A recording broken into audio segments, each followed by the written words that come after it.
네, 투자해놓은 시간으로 이어가 보겠습니다. 이슈별로 종목별로 저희가 투자 전략 한번 세워보도록 할게요. 오늘 함께할 두 분부터 먼저 소개하겠습니다. 레몬리서치의 김민수 대표, N인베스트먼트 이주연 대표 두 분과 함께할게요. 어서 오세요. 네, 저희가 생쇼 시작할 때만 하더라도 그래도 코스피 시장 쪽으로 외국인의 수급이 들어오면서 강보합권을 지켜줬는데 지금은 코스피 시장 외국인이 매도세로 전환하면서 코스피 지수 지금 약보합권으로 전환된 상태입니다. 이런 시장 안에서 그래도 지금 잘 가는 종목들은 달리고 있습니다. 그중에서 먼저 첫 번째로 저희가 제약 바이오에 대한 이야기 나눠보도록 할게요. 최근 수급이라는 단어 정말 많이 들어보셨을 겁니다. 지금 유한양행으로 외국인의 수급이 들어오면서 오전장 중에 유한양행 거의 15만 원 선 돌파를 시도하기도 했습니다. 어제 잠시 쉬어갔던 유한양행 오늘 추가 상승 나오면서 역사적 신고가를 계속해서 경신해 나가고 있는데요. 김민수 대표님, 네. 유한양행은 좀 살 기회를 주지 않는 것 같아요. 좀처럼 큰 조정이 나오지 않는 것 같은데 보유자의 영역으로 그냥 바라만 봐야 될지 그리고 보유자들은 어디서 수익을 챙겨야 될지 유한양행부터 한번 짚어볼게요. 네, 털렸습니다. 네, 없습니다. 세긴 센데요. 언젠가는 좀 다시 사봐야겠지라는 생각은 하고 있는데 기회를 잘 안 주네요. 네, 그래도 일단 지금이라도 나쁜 가격은 아닌데 항상 쫓아가서 덥석 사게 되면은 그때가 또 그렇게 만만한 매수 단가가 아니기 때문에 차라리 가장 좋은 전략은 지금 같은 경우 그냥 보초병 정도 들어가서 사놓고 그다음에 또 눌림목 들어오게 되면 나머지를 한번 들어가는 게 어떨까라는 쪽인데 그조차도 못하고 있습니다. 너무 센 조봉인데요. 그런 쪽에서 봤을 때 일단 가치를 한번 보게 되면은 이번에 얀센과 함께 그 병용요법으로 들어갔던 이제 레이저 티닙 관련돼서 이제 경쟁사의 약품이 있습니다. 영국의 아스트라제네카죠. 이쪽에 티그리소가 작년 매출이 57억 달러입니다. 그러면 이걸 가지고 똑같이 만약에 이번에도 거의 비슷한 쪽에서 더 우위한 약물이다라고 하게 되면 최소 50억 달러는 연간으로 나오겠죠. 그렇게 되면 로열티 10%. 그러면 거기서 5억 달러의 6대4 오스코텍과 유한양행 정산한 거를 생각한다. 그러면 지금 환율로 계산하게 되면 4천억 대입니다. 그렇게 되면 지금 나오고 있는 기본 체력에다가 플러스 4천억 대를 했었을 때 만약에 예상 PER을 계산한다라고 하게 되면 아마 한 20배 좀 넘는 수준이다라고 하게 되면 비싼 상황들이 아니겠죠. 근데 그게 또 꾸준하게 한 12년 동안 나올 수 있는 금액이다라고 하게 되면 이것까지 계산했었을 때 가치는 여전히 높다는 쪽으로 분석을 해보는데 문제는 타이밍이겠죠. 그래서 아까 말씀드린 대로 일단 다 한꺼번에 실기에는 조금 좀 그렇고요. 그렇기 때문에 보초병과 또 나머지 눌림목의 자리 한번 좀 노려보셨으면 좋겠습니다. 네, 지금도 수급이 이쪽으로 쏠리면서 유한양행의 호가창이 정말 빠르게 움직이고 있습니다. 보초병 하나쯤은 보내도 괜찮겠지만 지금 추격 매수하기에는 조금 부담스럽다라고 의견을 들어보도록 할게요. 그럼 다음으로 오늘 또 제약 바이오 섹터 내에서 눈에 띄는 종목들이 비만 치료제 관련 종목들이 또 강합니다. 최근에 펩트론 유상증자 악재 나온 이후에 비만 치료제들이 잠잠했는데 어제부터 비만 치료제 종목들 지금 강세를 보이고 있죠. 특히 오늘 인벤티지랩이 글로벌 빅파마 기업과 함께 비만 치료제 공동 개발 진출을 준비한다는 소식이 나오면서 지금 현재도 10% 넘게 급등세를 보이고 있습니다. 오전 장중에는 상한가를 터치하기도 했는데요. 이주연 대표님, 국내 비만 치료제 대장주의 자리가 이 인벤티지랩으로 바뀔 수 있을지 궁금한데 오전장에 이렇게 상한가를 한번 터치했다가 안착하지 못하고 지금은 좀 10%대에서 움직이고 있어요. 어떻게 보실까요? 일단은 조금 구체화가 되는 거를 지켜보기는 해야 된다라고 생각을 하고 있습니다. 왜냐하면 뭐 인벤티지랩이 일단은 뭐 빅파마들로부터 뭐 장기 지속형 주사제에 대한 관심도가 굉장히 높은 상황이기 때문에 그런 점을 좀 시장에서는 높게 평가를 해서 지금 그 비만 치료제 관련해서는 굉장히 탄력적인 상승이 나오고 있기는 합니다만 우리가 펩트론에서도 좀 봤듯이 펩트론도 마찬가지로 장기 지속형 치료제입니다. 장기 지속형이라고 하면은 우리가 기존에는 비만 치료제를 뭐 일주일에 한 번씩 주사를 놔줘야 했다면은 이제는 한 달에 한 번씩 놓을 수 있을 정도로 좀 이제 그 빈도를 줄일 수가 있는 그런 제형인 거죠. 근데 그런 기술을 보유를 하고 있다라고 하면서 애초에 그 펩트론 같은 경우에 작년부터 이 장기 지속형 치료제에 대해서 빅파마와 이제 논의를 하고 있다. 그리고 MTA, 그러니까 물질 이전 계약을 마쳤다. 이런 기사가 보도가 됐었습니다. 그러면서 그때 저가 대비해서 고가까지 한 300% 이상 상승이 나왔었는데 그 물질 이전 계약을 보통을 하고 나면은 기술 이전 계약까지 보통은 이루어집니다. 근데 기술 이전 계약을 좀 기대를 하고 있는 상황이었었는데 1년이 넘도록 기술 이전 계약에 대한 어떤 구체화가 일어나지 않았고요. 그러면서 지금은 좀 그거에 대한 실망감 그리고 기술 이전 계약을 하지 못하니까 자금 조달 이슈로 인해서 유상증자도 단행을 했죠. 근데 이런 악재들이 좀 겹치면서 고점 대비 굉장히 많이 빠졌습니다. 그러니까 이런 예시들로 봤을 때 지금 현재 인벤티지랩이 뭐 글로벌 빅파마와 지금 논의 중이다라고 이야기를 했는데 아직까지는 좀 그 기대감으로 인한 어떤 트레이딩 관점으로 보셔야 되는 그런 시기라고 생각을 하고요. 일단은 그 앞으로 구체화되는 그 과정들 그리고 실질적으로 계약을 완료를 하고 그리고 실질적인 어떤 좀 효능이라던가 이런 것들을 좀 지켜볼 필요는 있지 않나 이렇게 생각을 하고 있습니다. 그래서 너무 지금은 일단은 기대감만으로 상승이 나오는 거기 때문에 단기적인 변동성은 굉장히 클 수 있다라는 거는 참고를 해주시고요. 나중에 좀 구체화가 된다라고 했을 때 접근을 하셔도 전혀 늦지 않습니다. 네, 그렇기 때문에 지금은 너무 조급하게 생각하실 필요는 없고 단기적인 변동성에 좀 주의를 하시고 조정 시에 좀 접근하시는 전략이 지금은 좀 좋지 않을까 이렇게 생각을 하고 있습니다. 네, 인벤티지랩도 오늘 급등하고 있는데요. 일단 구체적인 계약 성과를 확인한 이후에 들어가도 늦지 않다라고 말씀해 주셨고요. 또 오늘 교보증권에서 인벤티지랩에 대한 긍정적인 리포트를 낸 만큼 더 궁금하신 분들은 리포트도 한번 참고해 보시기 바랍니다. 두 번째, 오늘 STO와 대왕고래 테마주들이 또 움직이고 있습니다. 어떤 트레이딩 전략이 필요할지 두 분께 의견 여쭤보도록 할게요. 오늘 특히나 STO 관련 종목들이 장 초반부터 어제 시간 후에 거래에서부터 주목을 받았습니다. 특히 지금 핀거는 여전히 상한가에 거래가 되고 있고요. 갤럭시아 SM 25%대 급등세, K옥션 17%, 갤럭시아 머니트리 12%대 등 지금도 지금 시세 죽지 않고 있어요. 김민수 대표님. 네. 지금 핀거가 상한가를 기록하면서 후속 종목들이 지금 뒤따라 움직이고 있거든요. 네. 앞으로 단기적으로 이런 STO 토큰 증권 관련 종목들 전망 어떻게 보실까요? 매매를 해봤습니다. 해봤더니 세더라고요. 그만큼 시장에서 단기적인 관심, 특히 지금처럼 시장이 약하고 거기다가 계속 뭐 좀 강한 테마를 찾아다니는 모습들이 나오다 보니까 그에 따라서 시장에서 좀 반응하는 강도는 상당히 세다라고 보여지고 있는데 이게 이제 가장 중요한 이슈가 그거죠. 지난 정부에서 STO 관련된 쪽에 법제화를 한 다음에 그거를 끌고 가다가 작년에 일단 통과가 되지 못하고 국회에서 폐기가 됐습니다. 그러다 보니까 중간에서 증권사들 관련해서 다 준비하고 한 수백억 정도 투자를 했었는데 이거 어떻게 된 거냐라고 원성이 높다 보니까 이번에 다시 재추진을 법안 발의를 통해서 재추진을 한다라는 쪽이다 보니까 기대감이 다시 세울 수 있겠죠.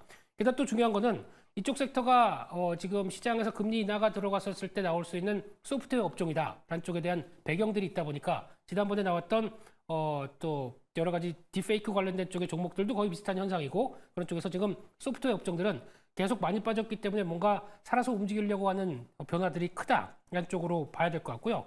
그런 차원에서 대응은 나쁘지는 않겠다는 생각이 드는데 아마 이게 또 오늘 강했던 섹터가 내일까지 또 그대로 이어가리란 보장은 없습니다. 그렇기 때문에 개인적으로는 그냥 당일에 끊어서 단기 수익률만 확보하는 게 어떨까라고 생각되고 있고 오늘 강한 종목은 내일 어떤 갭의 상승까지 시세에서 나올 수가 있겠죠. 근데 그 정도가 일단 목표를 삼고 대응하시는 게 어떨까 생각되고 있고 내일은 또 똑같이 이 섹터가 강하리라고 하는 어떤 보장은 좀 없는 상황이기 때문에 게다가 또 이쪽 종목들이 움직이는 거는 비트코인과 같이 영향력을 또 발휘했던 모습들이 있었기 때문에 지금 비트코인이 세지가 않습니다. 그렇기 때문에 여러 가지 흐름을 봤었을 때 차라리 만약에 펀더멘탈을 생각한다 그러면 종목 중에서 핀거도 나쁘진 않았지만 아톤이라는 종목이 있는데 생각보다 실적이 안 나오는 종목이 아니거든요. 그렇기 때문에 성과 나오는 회사인데 이런 종목들 같은 경우는 배당까지 주는 회사입니다. 그렇기 때문에 차라리 어떤 펀더멘탈을 보고 움직인다라고 하게 되면 그런 것들도 플레이는 해볼 수 있지 않나라는 쪽에서 근데 워낙 시총이 1,000억도 안 되는 회사이기 때문에 좀 주의를 하시고요. 관심은 있다라는 쪽에서 매매는 짧게 해볼 필요가 있지 않나 생각되고 있습니다. 네, STO 토큰 증권 관련 종목에 대해서는 트레이딩 전략이 유효할 것 같다라고 말씀을 해주셨는데 그래도 지금 단기적으로 변동성이 있을 수 있기 때문에 만약에 수익을 봤다 하면 빨리빨리 좀 수익을 챙기는 전략으로 대응해보시면 좋을 것 같습니다. 그리고 오늘 국내 증시에서 심심치 않게 올라오는 테마가 있죠. 오늘 대왕고래 동해가스전 테마주 안에서 또 눈에 띄는 두 종목이 있습니다. 오늘 12월에 문제없이 첫 시추가 이루어질 것이다라는 보도 자료가 나오면서 오늘 관련주들도 시장에서 주목받고 있는데요. 특히 화성밸브와 한국가스공사가 오늘 강합니다. 그중에서도 오늘 화성밸브가 현재도 10% 넘게 급등세를 보이고 있는데요. 이 두 종목이 왔다 갔다 하면서 움직이는 것 같아요. 이지훈 대표님, 현재 트레이딩을 한다면 이 두 종목 중에서 어떤 쪽을 바라보면 좋을까요? 일단은 좀 테마 그 동력, 그 주가 상승의 동력이 뭔지에 대한 구분을 좀 확실하게 하는 게 필요할 것 같은데요.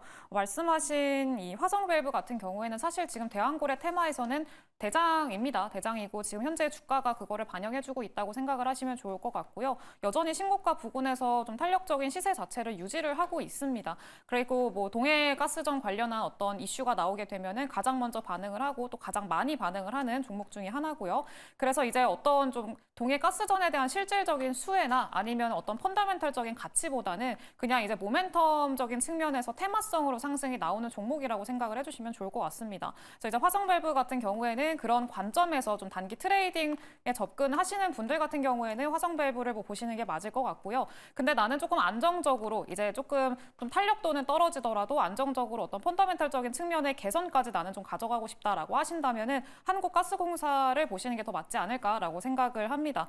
일단은 한국가스공사 같은 경우에는 지금 뭐 동해 가스전 이슈도 있기는 합니다만 추가적으로 이제 어떤 펀더멘털적인 그리고 주가의 어떤 재평가에 대한 기대감이 좀 있는 그런 상황입니다. 그러니까 현금 흐름이 조금 개선이 될 가능성이 좀 얘기가 되고 있는 상황인데요. 일단은 미수금이 좀 축소가 되고 있다라는 점이 좀 긍정적입니다. 일단 8월 달에 도시가스 요금 인상되고요. 그리고 이제 뭐 환율도 하향 안정화되고 있는 상황이고 유가도 많이 잡혔죠. 그러니까 이런 것들로 인해서 일단은 이 미수금이 많이 축소가 될 거고 현금 흐름도 개선이 될 거고 그리고 PBR도 이제 다시 낮춰질 수 있다라는 그런 측면에서 한국가스공사가 그동안에 많이 부침을 겪었었는데 이제는 어느 정도 좀 딛고 반등을 해주지 않을까 이런 기대감이 현재 있는 상황이라고 생각을 해주시면 좋을 것 같습니다. 그래서 오늘도 그 긍정적인 목표가 상향하는 그런 리포트가 또 나왔었는데 그런 점에 좀 초점을 맞춰서 한국가스공사는 지켜보시면 좋을 것 같고요. 그래서 지금은 동해가스전이다라고 해서 모든 종목을 다 같이 좀 이제 같은 쪽으로 보시는 것보다는 어느 정도의 구분이 좀 필요하다 이렇게 좀 생각을 하고 있습니다. 네, 이렇게 대왕고래 프로젝트 관련 종목들에 대한 대응 전략까지 들어봤습니다. 그러면 세 번째로 이제 2차 전지에 대한 투자 전략도 들어보도록 할게요. 지금 시장의 수급이 제약 바이오 쪽으로 또 향하다 보니까 2차 전지주가 오전에 비해서는 다소 상승 탄력이 둔화됐습니다. 지금 거의 모든 종목들이 윗꼬리를 달고 하락 전환한 상태인데요. 그래도 지금 2차 전지 쪽으로는 정부의 정책 모멘텀이 여전한 상황입니다. 정부가 이번 달 안으로 전고체 배터리에 대한 R&D 예산을 확대하겠다는 정책을 발표할 것이라고 합니다. 김미수 대표님, 네. 지금 잠시 쉬어가고 있을 때 이렇게 전고체 배터리 관련 종목들 좀 담아보는 전략 유효할까요? 안 사겠습니다. 이거는 그냥 파는 쪽으로 보시고 차라리 집중은 그냥 이번에 셀 메이커 쪽의 종목들을 타이밍을 잘 봐서 다시 편입시키는 게 더 좋을 것 같습니다. 왜냐하면 전고체 배터리 같은 경우는 일단 뭐 정부 정책들, 그러니까 즉 지금 뭔가 돈이 R&D에 더 많은 자원이 필요하다 보니까 정부가 돈을 댄다는 얘기도 될 수가 있겠죠. 그만큼 아직까지는 더 많은 자원과 또 많은 기술력이 필요하다는 쪽으로 볼 수 있는데 시장에서 이제 삼성 SDI가 얘기하는 쪽은 2027년, 2026년 말 정도면 양산이라고 표현을 썼는데 양산이 대량 생산이라는 의미가 아닙니다. 그렇다는 얘기는 일단 생산을 하는데 이걸 가지고 탑재를 한다라고 하게 되면 비싼 가격, 그리고 아직까지 하이엔드급의 전기차에 들어가서 전기차 뭐 한 2억 넘는 차들에 들어가서 1억짜리 배터리 달고 1억은 나머지 이런 식으로 되게 되면 이게 대중화란 쪽은 아직 거리가 멀다고 봐야 될 것 같고요. 대중화를 시키기 위해서는 추가적인 또 기술의 안정과 게다가 대규모 자금 투입이 들어가야 됩니다. 그럴 정도로 막강하게 지금부터 시작하겠다는 입장은 아직은 아니기 때문에 아마 라인업 자체가 좀 다를 걸로 봐야 될 것 같고요. 그렇기 때문에 이게 어떤 이번에 전기차 화재를 또 회피하는 또 다른 섹터이기 때문에 이쪽을 집중하자라는 전략은 그렇게 썩 좋지 못하다고 생각되고 있고요. 제가 보기에는 LG에너지 솔루션이 추구하고 있는 이제 4680 배터리가 어떻게 보면 화재 발생률을 많이 안정을 시킬 수 있는 또 하나의 게임 체인저가 될 수 있겠다라는 관점 쪽에서 바라보게 되면 지금은 LG에너지 솔루션 많이 오른 거 인정. 하지만 다시 한번 좀 눌림목이나 어느 정도 좀 단기 차익 매물 때문에 좀 묵직해진다라고 하게 되면 그때쯤에서 하나로 집중해서 대응하시는 게 가장 좋겠다 이렇게 말씀드리겠습니다. 네, 우리 김미수 대표님은 나라면 전고체 배터리 안 산다. 지금 LG 에너지 솔루션의 4680 배터리가 게임 체인저가 될 수 있기 때문에 LG 에너지 솔루션 조정 시 잘 바라보자라고 말씀해 주셨습니다. 그럼 우리 이지연 대표님한테도 여쭤볼게요. 그래도 전고체 배터리 관련주들 최근 계속해서 시세가 나고 있잖아요. 좀 트레이딩 전략으로 유효하다고 보시나요? 지금 접근하는 거는 조금 보수적으로 봐야 되지 않을까 생각을 하고요. 오히려 지금은 조금 조정 시에 잡아보는 전략으로 가져가시는 게 좋을 것 같다 이렇게 생각을 합니다. 어쨌든 뭐 매수를 하기 위해서는 우리는 또 손익비를 따져봐야 되는데 지금 사실 앞서서 말씀해 주셨다시피 저도 셀 기업들을 중점적으로 봐야 된다라고 생각을 하고 있습니다. 뭐 양극재 같은 경우에는 지금 뭐 메탈 가격들 굉장히 하락하고 있는 상황이고 뭐 니켈 가격 마찬가지로 리튬 가격도 거의 역대 최저치를 찍고 있는 그런 상황입니다. 그래서 뭐 다음 달부터 계속해서 이 판가 자체가 한 7%대까지 떨어질 가능성에 대해서도 좀 이야기가 나오고 있는 상황이고요. 계속 전저점을 깨고 내려가고 있는 상황이기 때문에 양극재 업체들 같은 경우에는 좀 수익성이 개선되기까지는 조금 시간이 필요할 걸로 현재 예상을 하고 있습니다. 그래서 지금은 좀 셀 업체들을 좀 중심으로 봐야 되는데 그래도 일단은 좀 수익률이 좀 빠르게 그래도 개선될 걸로 예상이 되고 있는 업체가 일단 LG 에너지 솔루션이 먼저 좀 얘기가 되고 있는 상황이고요. 그 다음이 SDI, 삼성 SDI인데 일단 LG 에너지 솔루션 같은 경우에 지금 단기적으로 봤을 때 상방 여력이 크게 열려 있지는 않다고 좀 생각을 하고 있습니다. 단기적으로. 그래서 일단은 좀 눌림시에 접근을 하는 거를 권장을 드리고 있고요. 그리고 이번에 그 2차 전지가 상승이 나왔던 원인 중에 하나가 그 모건 스탠리에서 2차 전지에 대한 긍정적인 또 리포트를 냈었죠. 네. 근데 사실 뭐 이 안에서도 조금 에코프로비엠이나 이런 종목들에 대한 어떤 목표 주가 자체는 조금 하향 조정하는 그런 모습들이 보였었습니다. 그래서 아직까지는 완전히 바닥을 잡았고 이제 뭐 본격적인 추세 전환으로 지금은 좀 생각을 해야 된다라고 하기까지는 조금 좀 시간이 걸릴 걸로 예상을 하고 있고요. 그래서 이제는 조금 조정을 받았을 때 접근하시는 거 권장드리고 그리고 이 모건 스탠리에서 이 그 긍정적인 얘기를 했던 가장 큰 이유 중에 하나가 그 EU였죠. 그 유럽 시장에서 전기차 판매량이 좀 기대가 된다라고 했었는데 사실 탄소 배출량 기준을 또 강화했기 때문에 전기차 판매량이 늘어날 거다라는 거였거든요. 근데 지금 EU 보게 되면은 판매량 계속 저조하고요. 그리고 그 탄소 배출량을 또 맞춰야 되는 그런 상황이다 보니까 오히려 가격 인하를 계속하고 있습니다. 그래서 낮은 가격으로 전기차를 판매를 해야 되다 보니까 어쨌든 내년까지는 조금 지켜봐야 된다라는 게 결론입니다. 네, 두 분 다 전고체 배터리에 대해서는 좀 보수적인 입장이시네요. 그러면 조금 범위를 넓혀서 2차 전지 전반에 대한 투자 의견을 또 여쭤보도록 할게요. 김민수 대표님, 네. 2차 전지 지금 물론 물리신 분들은 고점 대비했을 때 한 50% 손실 구간이신 분들이 많이 있으셔서 일단 기다리셔야 될 것 같고 신규 매수하기에는 뭔가 좀 손이 안 나가는 게 있단 말이에요. 네. 2차 전지 섹터 지금부터는 어떻게 좀 괜찮을까요? 2차 네. 전지도 안 된다? 사고는 싶은데 이렇게 그러니까 단기적으로 좀 강하게 올라온 자리 쪽에서 대응력은 많이 약해질 것 같다는 생각이고요.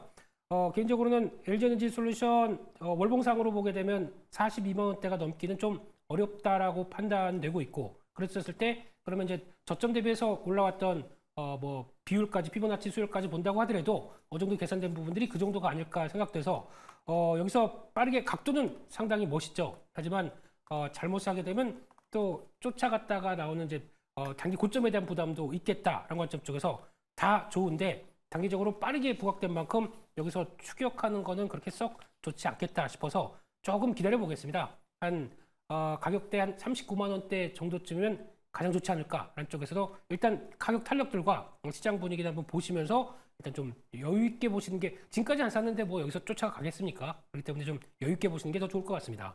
네, 2차 전지는 조금 더 지켜보는 걸로 하겠습니다. 또 저희가 중요한 매수 타이밍이 또 오면 저희 투자해놓은 시간에서 또 다뤄보도록 할게요. 그럼 마지막은 낙폭 과대 업종에 대한 이야기를 해보도록 할게요. 오늘 카지노 관련주들이 장 초반 주목받았습니다. 중국인 관광객 증가 속에 8월 매출이 호조를 기록했다는 소식과 함께 또 9월, 10월에 추석 연휴와 국경절이 기다리고 있어서 외국인 관광객이 더 증가할 것이라는 기대감이 더해지고 있는데요. 자료를 보시면 뭐 중국도 그렇고 일본도 그렇고 9월, 10월에 정말 연휴가 많습니다. 우리나라도 10월 1일 국군의 날이 임시 공휴일로 지정됐다고 오전에 또 속보가 하나 떴었죠. 그럼 먼저 이주연 대표님, 이 시점에서 카지노 관련 종목들 중장기적으로 접근해봐도 괜찮을까요? 지금은 약간의 윗꼬리를 좀 달았어요. 정말 장기적으로 봤을 때는 뭐 괜찮은 가격대라고 생각을 하는데 단기적으로 봤을 때도 사실 낙폭 과대를 좀 회복하는 측면에서는 괜찮은 자리라고 생각을 합니다. 말씀을 해주셨다시피 일단은 좀 데이터가 괜찮게 나왔습니다. 특히나 대표적으로 뭐 GKL이라던가 파라다이스 같은 경우에는 이번에 드로백 자체가 일단은 각각 한 10%대씩 두 자릿수 성장률을 좀 기록을 했고요. 그래서 코로나 이전 수치까지 어느 정도 회복을 해줬다라는 그런 데이터가 나왔습니다. 그래서 그런 것들로 봤을 때는 지금의 주가는 조금 많이 빠져 있는 상황이다라고 좀 판단을 해볼 수가 있을 것 같고요. 그래서 일단은 이 과대 낙폭이 발생한 걸 어느 정도 회복하는 그런 과정은 있을 거라고 생각을 합니다. 다만 좀 빠르게 상승이 나와줄까에 대해서는 앞으로 조금 더 데이터에 대한 어떤 확인이 좀 더 필요할 것 같기는 하고요. 그래서 이제 좀 아예 단기로 조금 과대 낙폭을 노리시거나 아니면 아예 장기로 가져가시거나 둘 중 하나로 좀 선택을 해 주시는 게 좋지 않을까 이렇게 생각을 하고 있습니다. 네, 알겠습니다. 이렇게 카지노 관련주에 대한 대응 전략까지 들어봤습니다. 그럼 마지막으로는 저희가 매수해는 종목을 한번 살펴볼 텐데 지금 9월 추석 연휴를 앞두고 우리가 좀 눈여겨봐야 될 섹터와 함께 그 안에서 매수해는 종목까지 같이 말씀해 주실게요. 김민수 대표님, 네. 어떤 섹터를 눈여겨봐야 될지 그리고 그 안에서 공략 가능한 종목이 있다면요? 네. 조정 나오면 2차 전지를 봐야 되긴 하겠지만 네. 일단 계속 노려보고요. 바이오도 노려보겠는데 지금 시점에서 지금 시장에서 그렇게 크게 부각은 안 됐지만 그래도 바닥 잘 다지고 있는 쪽을 본다라고 하게 되면 조선 쪽 눈에 띌 수 있을 것 같고요. 그 밖에 또 이번 이벤트 방산 전시에 많은 방산주들 눈여겨보고 있고 마찬가지로 밸류업 관련된 지수 흐름들 보게 되면 밸류업 쪽들도 계속 또 챙겨봐야 될 때가 아닌가 생각됩니다. 의외로 정부가 많이 준비를 하고 있다고 생각되고 있고요. 그런 쪽에서 방산 쪽의 한 종목 한화 시스템 눈길이 가고 있고요.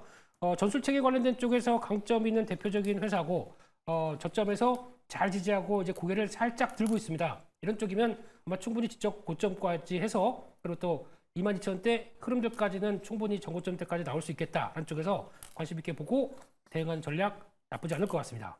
네, 한화 시스템 그럼 목표가를 22,000원쯤으로 바라보면 괜찮을까요? 제가 얘기 안 드렸던가요? 네. 어떻게 아셨죠? 네, 22,000원 보겠습니다. 네. 그렇게 목표가를 설정해 주신 이유가 있어요? 그냥 직전 말고 그 직전 고점대. 아. 네, 그 정도다 보니까 거기까지는 지난번에 한번 수주 발표하고도 강하게 들어왔던 자리이기 때문에 이번에 혹시나 추가 수주 나온다 그러면 또 들어올 수 있을 것 같고 게다가 한화에어로스페이스가 있었다고 하게 되면 또 하나의 주된 역할을 했을 텐데 한화그룹 쪽에서 또 하나의 변화를 가져간다라고 하게 되면 매수세가 또 몰릴 수가 있겠다 이렇게 바라보고 있습니다. 네, 알겠습니다. 우리 김민수 대표님은 오늘 한화 시스템을 오늘 탑픽주 매수해놓은 종목으로 가지고 오셨습니다. 네, 그럼 다음으로 우리 이지훈 대표님은 지금 어떤 섹터를 눈여겨보고 계시는지 여쭤보도록 하겠고요. 그 안에서 공략 가능한 매수해놓은 종목까지 같이 말씀해 주실게요. 네, 일단은 하반기에는 로봇주들 사실 좀 봐야 된다고 생각을 하고 있습니다. 일단 하반기로 넘어가면 또 9월 달에 가장 큰 이벤트 중에 하나가 FOMC잖아요. 네, 일단은 FOMC에서는 금리 인하가 본격적으로 단행이 될 걸로 거의 기정사실화가 돼 있는 상황이고 금리 인하 추세로 넘어가게 된다라고 하면은 이제는 그동안의 금리 인상으로 인해서 가장 큰 피해를 봤었던 어떤 성장주들이 조금 수혜를 볼 수 있을 걸로 현재 좀 예상을 하고 있습니다. 물론 뭐 제약바이오라던가 기존에 좋았던 뭐 방산이나 조선 다 좋습니다만 일단은 과대 낙폭에 대한 어떤 좀 현재는 반등세가 좀 보여지고 있는 것들이 어떤 시장의 좀 특징이라고 생각을 하기 때문에 이 로봇주들은 관심 있게 보시면 좋을 것 같고요. 그리고 이제 좀 모멘텀들이 있습니다. 테슬라가 이제 10월 달에 로보택시를 공개할 걸로 현재 예정이 돼 있죠. 10월 10일로 이제 알고 있는데 일단은 로보택시 공개 전까지 좀 관심도가 좀 많이 높아질 걸로 예상을 하고 있고요. 그렇기 때문에 일단 현재 로봇 관련주들 중에서는 대장주는 레인보우 로보틱스입니다. 그래서 일단은 뭐 곧 있으면 삼성전자가 일단 로봇도 발표를 할 거, 보핏도 발표를 할 걸로 현재 예상을 하고 있기 때문에 그런 점에서 좀 초점을 맞춰 보시면 좋을 것 같고요. 레인보우 로보틱스 관심 있게 보시면 좋을 것 같습니다. 네, 한화 시스템과 레인 로보틱스 오후장 눈여겨보시길 바랄게요. 내일 저희 12시 이 시간에 찾아오겠습니다. 감사합니다.